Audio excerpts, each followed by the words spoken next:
તો આ તરફ જસદણના જંગવાળમાં હાર્ટ એટેકથી બાળકનું મોત નીપજ્યું છે। ધોરણ 5માં ભણતા વિદ્યાર્થીનું હાર્ટ એટેકથી મોત નીપજ્યું।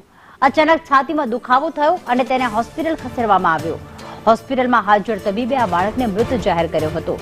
જસદણ તાલુકાના જંગવડ ગામની આ ઘટના, જેમાં ધોરણ 5માં અભ્યાસ કરતો આ બાળક, જેની ઉંમર 11 વર્ષની હતી, હાર્ટ એટેકના કારણે તેમનું મોત નીપજ્યું।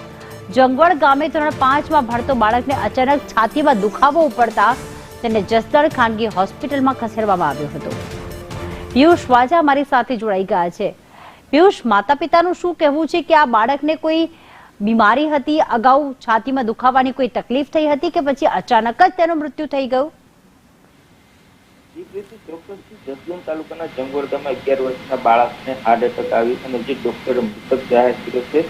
ત્યારે જે 10 દિવસ અગાઉ જે તાલુકા કક્ષાનો પ્રાથમિક શાળામાં જે કુંભ જે દોડવામાં જે પહેલો નંબર પણ આવ્યો હતો અને 10 દિવસ બાદ જે અચાનક ઘરે ગઈકાલે રાત્રિના સમયે જે છાતીમાં દુખાવો થતા પરિવારજનો એને તાત્કાલિક હોસ્પિટલ લઈ ગયા અને જે ડોક્ટરે તેમને મૃતક જાહેર કર્યો હતો। પરિવારમાં એક શોકની લાગણી છવાઈ ગઈ છે। ત્યારે પરિવારમાં એકનો એક દીકરો હતો, એક દીકરી અને એક દીકરો। જે દીકરો અત્યારે ગુમાવ્યો છે તે પરિવારો ખૂબ એક આકર્ષક બની ગયા છે અને જે પ્રમાણમાં લોકો હાર્ટ એટેકના બનાવો વધી રહ્યા છે, ત્યારે આ જે એક બનાવ છે ખૂબ ભયંકર બનાવ નાના નાના બાળકોમાં થઈ રહ્યો છે। જી, આભાર તમામ વિગતો માટે।